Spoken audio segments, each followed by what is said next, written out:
The twin moons of Terra Nova hung low in the sky, bathing the human district in cold silver light. Broken buildings stood in silence, their metal walls covered with alien symbols. The night smelled of smoke and fear. People whispered in the shadows, afraid to speak too loud. Then the message came. A giant hologram appeared in the sky, glowing red with the mark of the Orax Dominion, the rulers of this world. Their leader, a tall creature with gray skin and glowing yellow eyes, spoke in a deep voice that shook the air. All human orphans must be taken. They belong to the Dominion now. By dawn, any who hide them will be executed. The hologram faded, leaving silence and the sound of wind blowing through empty streets. Inside a small workshop near the edge of the district, a man stood frozen in front of an old radio. His name was Elias Ward. His hands were covered in oil and his heart was pounding. He had heard many cruel orders before, but this one was different. In the back room, a small girl slept under a thin blanket. Her name was Luna. She was 10 years old with bright eyes and dark hair. She wasn't his blood daughter, but to Elias she was everything. He remembered the night he found her, alone in the ruins, crying beside a crashed shuttle. She couldn't even speak then. He had picked her up, wrapped her in his coat, and promised she would never be alone again. Now that promise was breaking. Elias turned off the radio and walked to the window. Alien soldiers, tall and armored, were already marching through the streets. Their boots echoed like thunder. Each of them carried an electric staff that could kill with one strike. He whispered to himself, "They're coming for the children." He looked back at Luna. She was still asleep, her face calm and peaceful. For a moment he wanted to believe it was all a bad dream, but then a loudspeaker outside shouted again, repeating the same command. All orphans must be surrendered before dawn. Elias's hands tightened into fists. He couldn't let them take her. Not Luna. He opened a floor panel and pulled out a small backpack he had prepared long ago. Food, water, a flashlight, and an old pistol, his last weapon from the war. He never wanted to use it again, but tonight everything had changed. He woke Luna gently. "Sweetheart, wake up," she rubbed her eyes. "Papa, why is it still dark?" "We have to go," he said softly. "Bad people are coming. Remember what I told you about the tunnels?" She nodded, still half asleep. "The tunnels where the old trains used to go?" "Yes, we'll be safe there for a while." As he packed their things, a small device on the table blinked with a red light. It was his old comm link, long silent for years. Now it suddenly turned on by itself. A strange voice spoke from it, calm, human, but filled with static. "If you resist, others will rise." "The time has come, Elias Ward." He froze. "Who is this?" No answer came. The signal went dead. Elias stared at the device for a long moment. His heart was racing. He hadn't heard his own name spoken like that since the war ended, since the Dominion crushed the last human army and enslaved the survivors. He had been a soldier once, a commander even, but now he was just a man trying to live quietly with his daughter. He looked out the window again. The soldiers were closer now, shining lights into every house. They dragged people into the street, shouting in the alien language. Somewhere nearby, a woman screamed. Luna grabbed his hand. "Papa, I'm scared." He knelt and hugged her tightly. "Don't be afraid. I won't let them hurt you."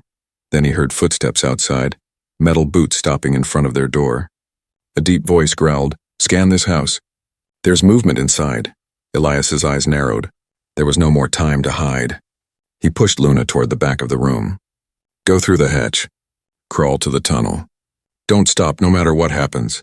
I'll be right behind you, but go."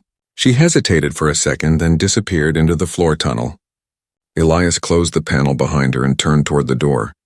His heart felt heavy, but his mind was clear. He picked up his wrench, an old heavy tool, and waited. The door burst open. 3 Orax soldiers entered, their eyes glowing through their helmets. The first one raised his staff and shouted, "Human, step away from the wall." Elias didn't move. The soldier took another step, and Elias swung. The wrench smashed into the alien's helmet with a loud crack. Sparks flew. The creature fell. The others roared and attacked, but Elias moved with a speed they didn't expect. Years of forgotten training came alive in him again. He fought like a man who had nothing left to lose. When it was over, 2 soldiers lay on the ground, motionless. The third ran out shouting for reinforcements. Elias stood in the middle of the room, breathing hard, his hands shaking. He looked at the broken chains the soldiers had brought with them, chains meant for him and Luna. He kicked them aside. "No more chains," he said quietly. Outside, sirens began to wail. The night filled with the sound of approaching patrols. But Elias didn't run, not yet. He looked up at the glowing sky and whispered to himself, "If others will rise, then let it begin tonight." And as the red light of the Dominion ship swept over the city, the story of the human who defied the Empire had just begun. Smoke filled the air as the sirens screamed through the human district.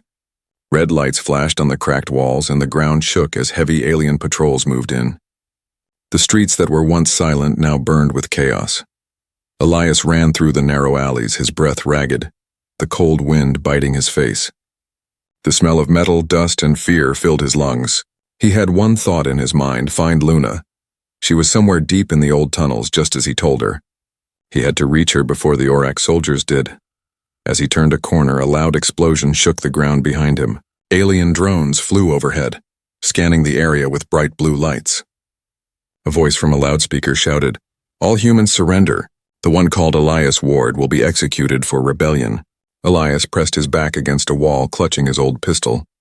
His hands trembled, not from fear, but from anger. They had taken enough. He wouldn't let them take his daughter, too. Inside the tunnels, Luna crawled through the dark, scared and shivering. The echo of her father's voice still rang in her ears. The tunnel smelled like rust and old oil. She could hear water dripping somewhere ahead. Suddenly, a small screen on the tunnel wall flickered on. It showed the face of a woman, human, tired but fierce. "You must be Luna," the woman said softly. "Your father is fighting above. I'm here to help." Luna stared at the screen. "Who are you?" "A friend. We call ourselves the Reclaimers." "Your father's name used to mean something, child. He was a hero once." Luna didn't understand, but the woman's voice made her feel less alone. "Please help him," she whispered. "We will. Keep moving. There's an exit near the old power core. Don't stop until you see the light." The screen went black. Above, Elias moved through the ruins like a shadow. He knew every turn, every shortcut from his days as a soldier. But this time he wasn't fighting for orders. He was fighting for family. He reached an old factory where the Dominion stored weapons and patrol gear. He slipped inside through a broken vent, avoiding the guards. The place buzzed with energy, filled with strange machines that glowed green. Then a familiar sound caught his ear, a deep, steady hum from the corner of the room. He turned and froze. It was an exosuit, an armored combat shell built for war, heavy, powerful, human-made, but with alien upgrades. He brushed off the dust from the control panel. A voice came from inside the helmet. "Biometric scan complete. Commander Elias Ward, status alive." Elias's eyes widened. He hadn't heard that voice in years. It was his old combat AI still running. "Command mode activated," it said. Awaiting orders, he smiled faintly. "Orders?" "Yeah, protect my daughter." He climbed into the exosuit. The machine hummed to life, lights flickering along his arms and chest. He felt the weight of power return to him, the strength he thought he had lost. Outside, alien soldiers surrounded the building. They had tracked him. The leader, a tall Orax hunter with a mask of silver armor, stepped forward. His name was Varen. "You fought well, human," Varen called out. "But you cannot save her. Hand over the child and your death will be swift." Elias's voice echoed through the suit. "You think I'm afraid of death? I was dead the day you took our freedom." The ground cracked under his feet as he charged. Energy beams lit the air. The exosuit shield flared, blocking the shots. Elias swung his arm, striking an alien soldier into a wall. The machines around them exploded in sparks. The humans watching from the shadows whispered in awe. For the first time in decades, someone was fighting back. Varen jumped onto a broken platform, his energy spear glowing blue. "You can't win, Elias Ward. The Dominion owns this world." Elias's eyes burned behind the visor. Not for long. They clashed, metal against metal, light against shadow. Sparks flew as the exosuit's gauntlet met the alien spear. Each strike echoed through the empty city.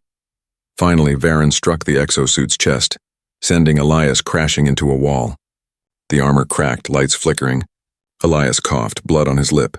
Varen aimed his spear at him. "The child is gone. The tunnels are sealed." "You failed," Elias smiled weakly. "You don't know her. She's smarter than all of you." Before Varen could strike again, a blinding flash filled the factory. A massive explosion tore through the walls. Someone had triggered the fuel lines. Elias used the moment to grab his weapon and dive through a collapsing door. The fire roared behind him. He fell onto the street outside, smoke rising into the night sky. When the dust settled, he could still hear the soldiers shouting orders. Varen's voice echoed through the comms, angry and sharp. "Find the girl. Bring her to me alive." Elias looked up, eyes filled with pain and fire. "Over my dead body," he whispered. He limped toward the tunnels, the exosuit's power flickering, smoke trailing from the joints. His world was burning, but inside that fire was something new. Hope. For the first time in 100 years, a human had broken their chains, and somewhere beneath the ruins, the human race began to rise again. The night sky over Terra Nova burned red. Pieces of metal drifted through the air like falling stars. The human district was in ruins, smoke, fire, and silence. Elias Ward lay half-buried under the wreckage of a collapsed wall. His exosuit was cracked and sparking, the once shining armor now dull and blackened. He could barely breathe, but his mind refused to give up. He heard the echoes of Varen's voice still ringing in his ears. "The girl is gone. Gone." Those words stabbed deeper than any wound. Elias forced himself to move. Every breath hurt. Every muscle screamed. But when he thought of Luna, her laugh, her small hands clutching his arm, he found strength again. He pushed the rubble aside and crawled into the cold night. The streets were empty now. The Dominion patrols had pulled back after the explosion, leaving behind death and ashes. The rebellion had begun, and they were afraid. Elias limped toward the old metro entrance, the same tunnel where he had sent Luna. He dropped to his knees, brushing the dirt away from the hatch. It was still closed, but when he opened it, the tunnel below was empty. No Luna. No sound. Only darkness. He gritted his teeth. She made it out. She has to. Then he heard a soft beeping sound. He looked down and found a small device lying on the ground, Luna's tracking pendant. It was broken, but a weak red light still blinked. She must have dropped it while escaping. He picked it up and whispered, "I'm coming, sweetheart." Far above the city, the Dominion's prison ship Oblivion Spire floated like a dark blade across the stars. Inside, hundreds of humans were locked in cages, silent and hopeless. Among them sat Elias, now captured after a brutal fight 2 days later. He had been hunted, shot, and beaten, but not broken. His wrists were chained, his head lowered. The air in the ship smelled like metal and blood. A small alien drone hovered in front of him, scanning his face. Subject Elias Ward, human. Classification, dangerous. The metal door slid open and Varen entered, his silver armor shining under the red lights. "You should have died in the ruins," Varen said coldly. "But my superiors want to see what makes you defy us." Elias raised his head, his eyes sharp even through the pain. "Maybe it's something you'll never understand. Love." Varen tilted his head. "Love, a weakness. It makes you reckless." Elias smiled faintly. "Maybe, but it also makes us unstoppable." The alien struck him hard across the face, but Elias didn't flinch. He only whispered, "You can chain my hands, but not my will." That night, when the guards changed shifts, Elias noticed something strange. A small spark flickered from the corner of the cell, like a light hidden in the dark. He moved closer. It wasn't just a light. It was a small piece of wire sticking out of the wall. He touched it, and a soft female voice came through the intercom. "Commander Ward. If you can hear this, you're not alone." He froze. That voice, it was the same one Luna had heard in the tunnels. "Who are you?" he whispered. "We are the Reclaimers. You were our signal. Your fight in the district woke every hidden human on this planet. We're coming for you, but you must break free first." Elias looked at the chains around his wrists, thick, glowing with alien energy. "Easier said than done," he muttered. "Not for you. The exosuit's code is still in your blood. Use it." Then the signal cut off. Elias stared at his hands. The Dominion had built the exosuit using part of his DNA. That meant the control code might still recognize him. He closed his eyes, took a deep breath, and focused. His veins began to glow faintly blue. The chain links sparked, trembled, and then shattered like glass. He stood up, free at last. You should have made stronger chains, he said softly. He took down the nearest guard silently and grabbed his access card. Within minutes, the door slid open and the hallway beyond was his. Sirens began to blare. He ran through the corridors, alarms echoing. Red lights flashed as guards shouted orders. But Elias moved like a storm, using the alien weapons against them. He found the ship's control room and slammed the card into the console. The screens flickered, showing hundreds of human prisoners. His jaw tightened. All right, let's bring down your Empire's favorite ship. He hacked the system using the exosuit's old codes. The computer resisted at first, but then a familiar voice, his old AI, came to life again. Command recognized. Hello again, Commander Ward. He smiled. Missed you too. The AI spoke. Overload sequence ready. Shall I begin? Do it, Elias said. And open the escape pods for the prisoners. The ship trembled as the engines overheated. Doors burst open and humans ran for freedom. Elias grabbed a weapon and sprinted to the hangar. Through the chaos, he saw Varen at the far end, watching him with cold eyes. You think you've won? Varen shouted. Elias stepped into a shuttle. No, he said. I've just started.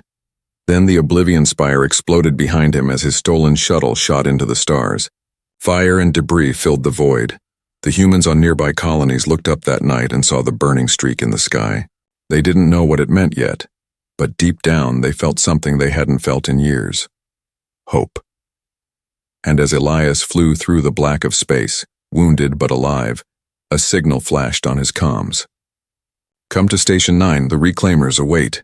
He looked out at the stars and whispered, Hold on, Luna, Daddy's coming. The stars drifted past the cockpit like silver rain.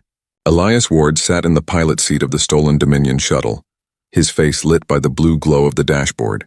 His hands trembled, not from fear but from exhaustion. For 3 days he had been flying through deep space, following the signal that had saved his life. The message played again through the static. Come to Station 9. The Reclaimers await. He didn't know who they were. He didn't know if he could trust them. But they knew his name, and right now they were his only hope. Outside the window, a massive storm of cosmic dust shimmered like a sea of fire. The shuttle passed through it, shaking violently. Warning lights flashed. Elias gritted his teeth and kept the ship steady. Hold together, old girl, he muttered. Just a little farther. Then, through the storm, he saw it. A huge structure hidden behind the glow of a dying star. Station 9. It was built from broken ships. Old satellites and human engineering mixed with alien tech. It looked ugly, unstable, and alive. A voice came through the comms. Unidentified vessel. This is Station 9. State your purpose. Elias hesitated, then answered, Elias Ward, human. I'm looking for the Reclaimers. Silence. Then another voice, softer and human. Dock at Bay 3, Commander Ward. Welcome home. The docking clamps hissed as the shuttle landed. The airlock opened with a groan and warm light flooded in. Elias stepped out carefully, hand on his weapon. Dozens of people stood before him. Humans of all ages, wearing mismatched uniforms. Some had cybernetic arms, some had scars, but all of them carried the same fire in their eyes. A woman walked to the front. She was tall, with short silver hair and a mechanical eye that glowed faintly blue. Her uniform was torn, but her posture was strong. Commander Ward, she said with a smile, I'm Captain Mira Solon. Welcome to the last free humans in the galaxy. Elias studied her face. The Reclaimers? She nodded. That's what we call ourselves. We hide, we build, and we wait. And when the time comes, we fight. He looked around. There were children running between metal crates, engineers welding parts of ships, and guards patrolling with human-made rifles. It wasn't much, but it was hope made real. Later, in the command room, Mira showed Elias a hologram of the galaxy. Red lights covered most of it, Dominion territory. Only a few blue dots remained. The Dominion isn't just taking humans, she explained. They're taking every child with a certain kind of neural pattern, intelligent, empathic, adaptable. They're using them for something called Project Mind Core. Elias frowned. Mind Core? Mira zoomed in on a planet near the Dominion center, Arax Prime. That's where they're taken. We believe they're using the children to power a living weapon. The energy readings are impossible for machines alone. Elias's heart froze. My daughter, Luna, They took her there. Mira nodded slowly. Then she's part of it. He stepped closer to the hologram, eyes locked on the glowing red planet. Then we're going there, Mira sighed. Easier said than done. Arax Prime is protected by 3 fleets and an orbital defense ring. We've lost dozens trying to breach it. Elias turned toward her, voice hard. You've never had me. The room went quiet. Mira studied him for a long moment, then smiled faintly. You really are the same man from the old war logs. He raised an eyebrow.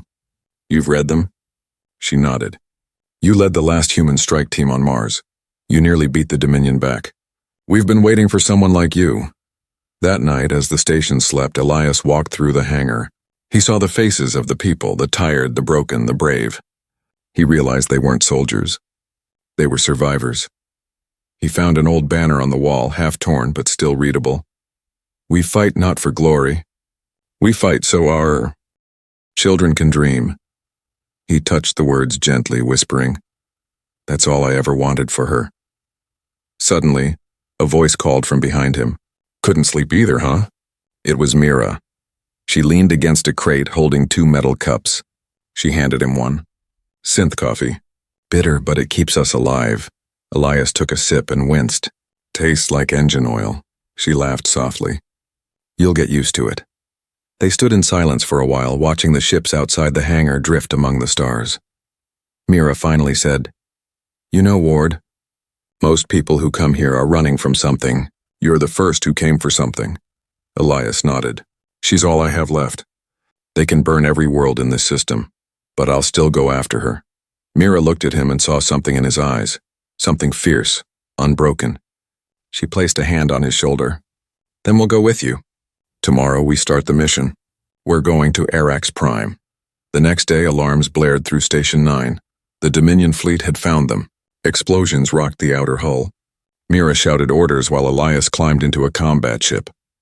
The reclaimers launched into the void, fighting back against the alien armada. For the first time in 100 years, humans didn't run. They fought. And as the first Dominion cruiser exploded in the distance, Elias whispered over the comms, Hold on, Luna. I'm coming. And this time, I'm not alone. The blackness of space stretched endlessly before them, dotted with cold stars and silent fire. Elias Ward stood on the bridge of the reclaimer ship Phoenix, his eyes fixed on the massive red planet ahead, Arax Prime. It glowed like a wounded heart in the darkness.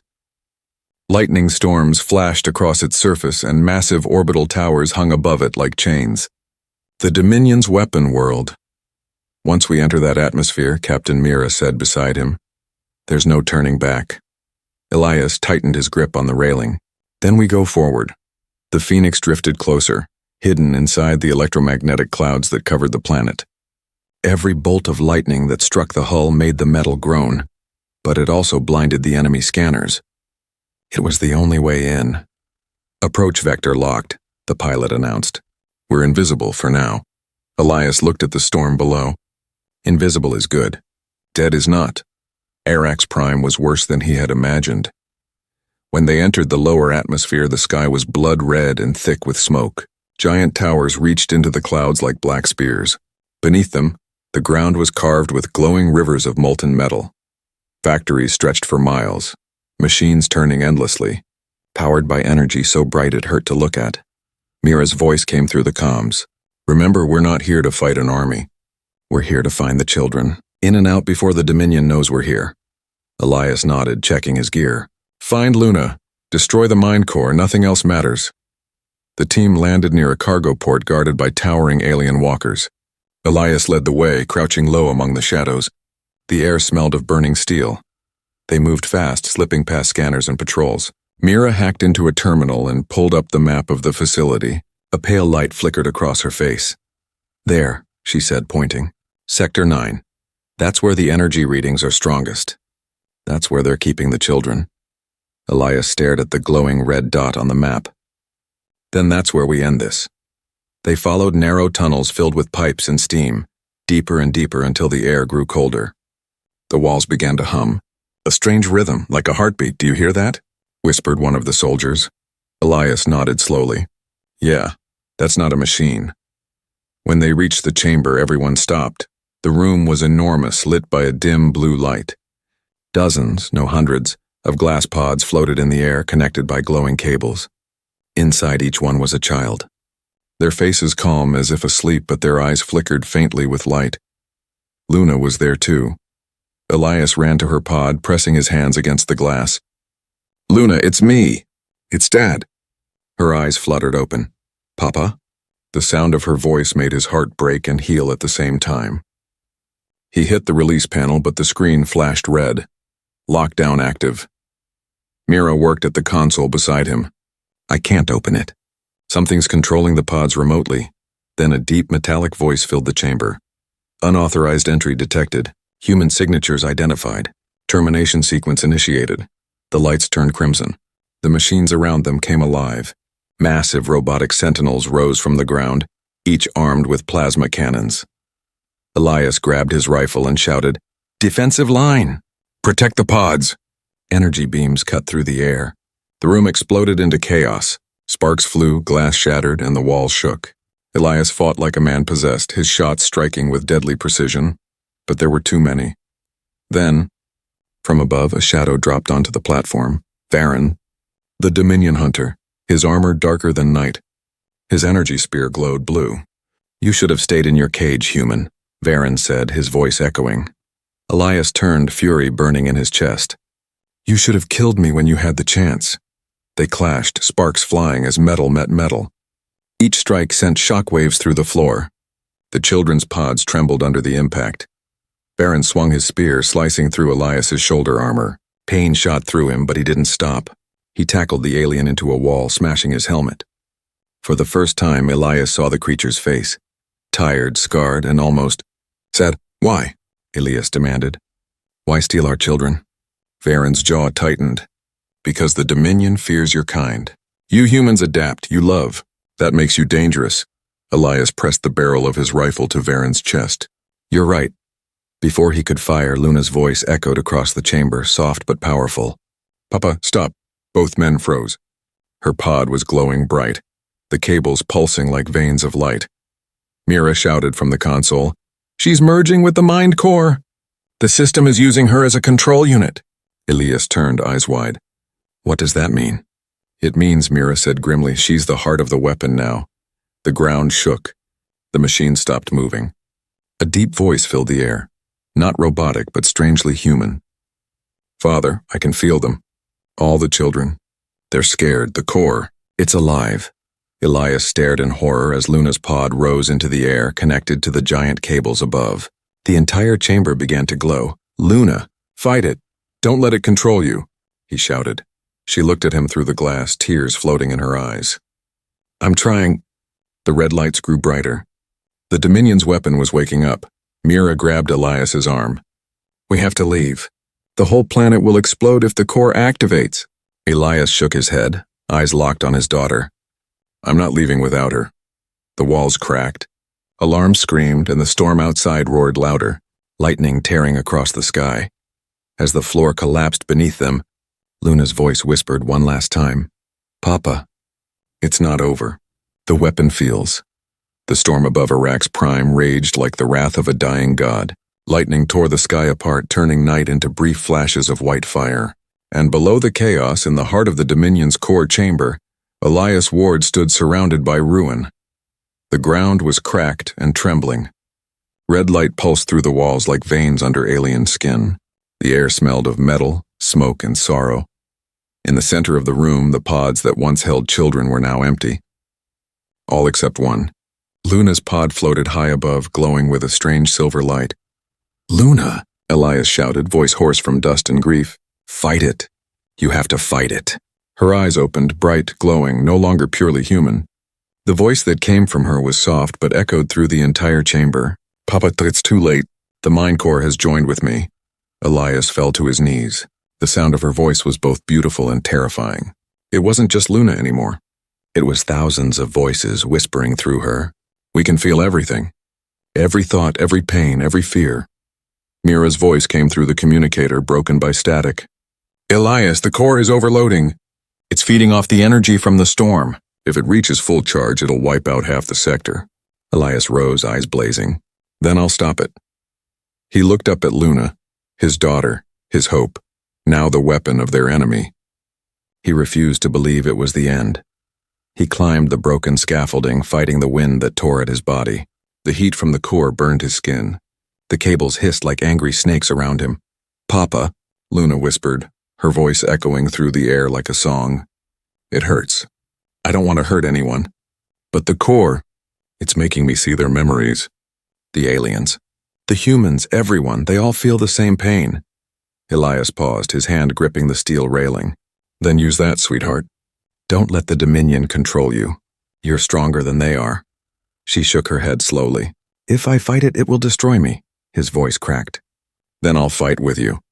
Suddenly, the chamber shook violently. A blast door exploded open.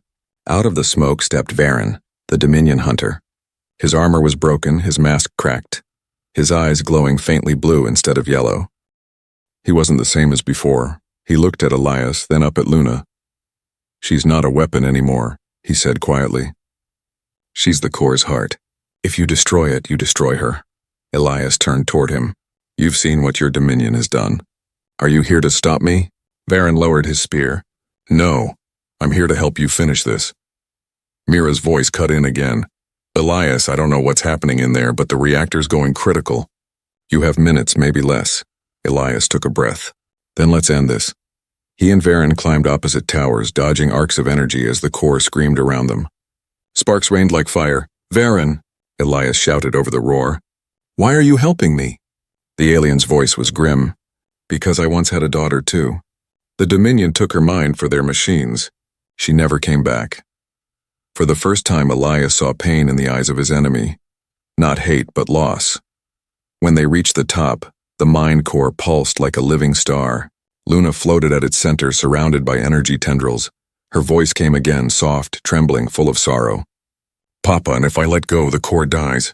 But so do I." Elias stood there, tears in his eyes. "You're not dying for them. You're saving them. You're saving all of us. Will it hurt?" He swallowed hard. "Only for a moment." She smiled faintly, the light around her flickering. "Promise you'll remember me," he whispered. "Always." The core screamed as Luna reached out her hand. Energy erupted from her body, shooting through the towers. The light grew brighter, blinding. Elias and Varen shielded their eyes as the cables burst apart.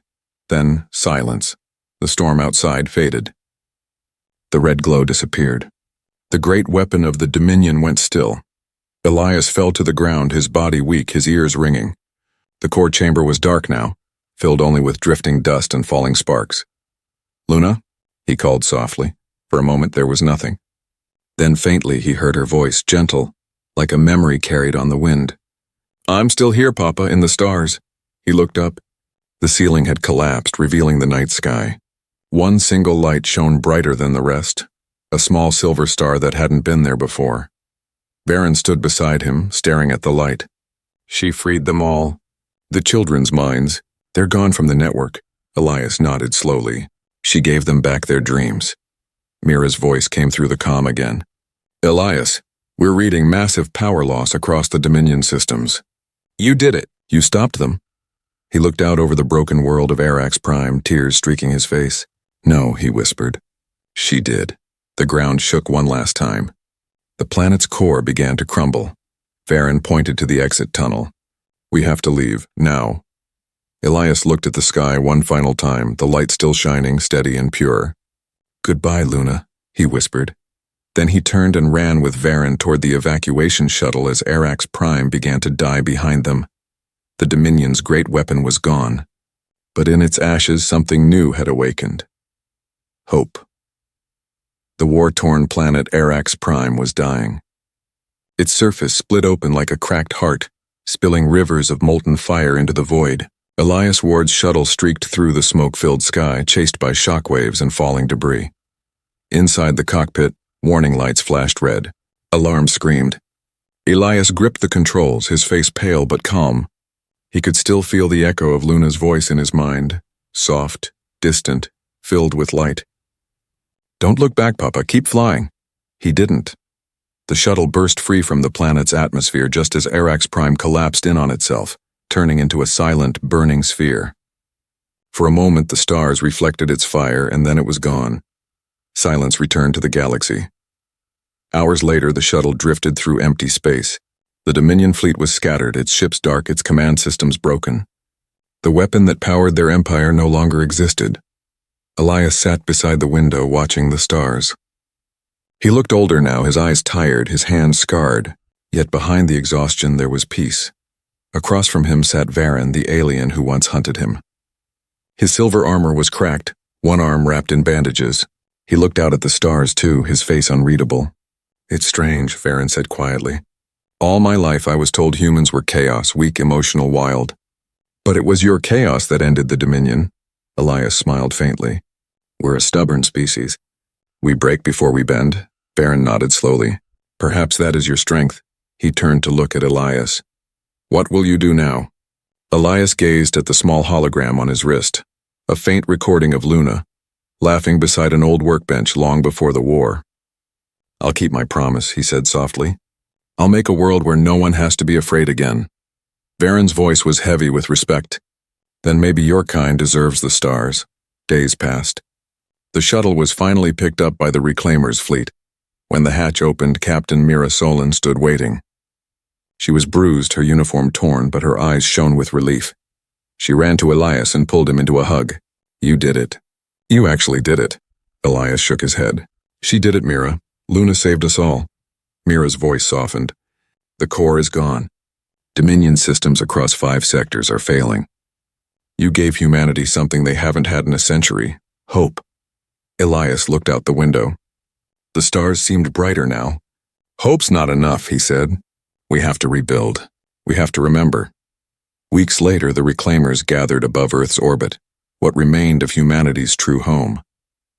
The blue planet glowed quietly beneath them, no longer chained by alien satellites. Elias stood on the observation deck of the rebuilt ship Phoenix, wearing a plain jacket, no rank insignia. Around him were humans and former aliens alike, those who had fought, bled, and survived. Captain Mira stepped beside him. "You should speak to them, Elias. They're waiting." He hesitated. "I'm not a leader," she smiled gently. "You became one the moment you broke your chains." Elias stepped forward. The broadcast light turned on, projecting his image to every ship in orbit. He looked straight into the camera, his voice calm but full of quiet fire. "To every soul watching this, human or not, for years we lived in fear. We obeyed, we hid, we survived.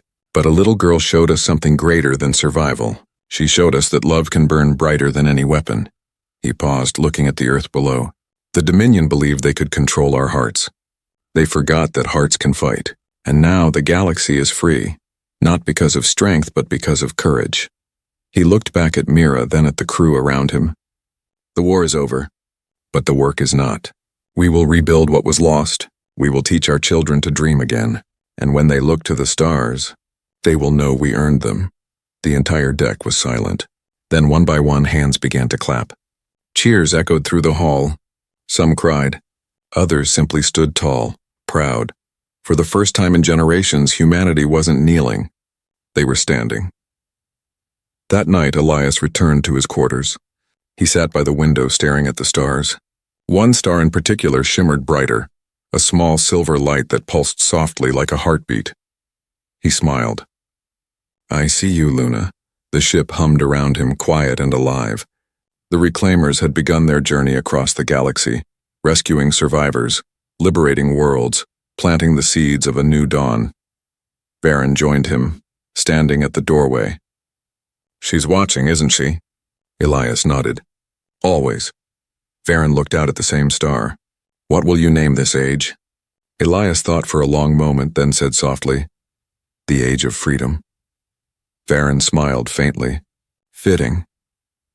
As the Phoenix sailed through the endless night, the ship's beacon lit up with a message that spread across the liberated worlds. The chains are broken. Humanity lives. And somewhere among the stars, in the soft light of a silver glow, a little girl's voice whispered, "I told you, Papa, it's not over. The end, but not the end of humanity. Because where there is love, there will always be light."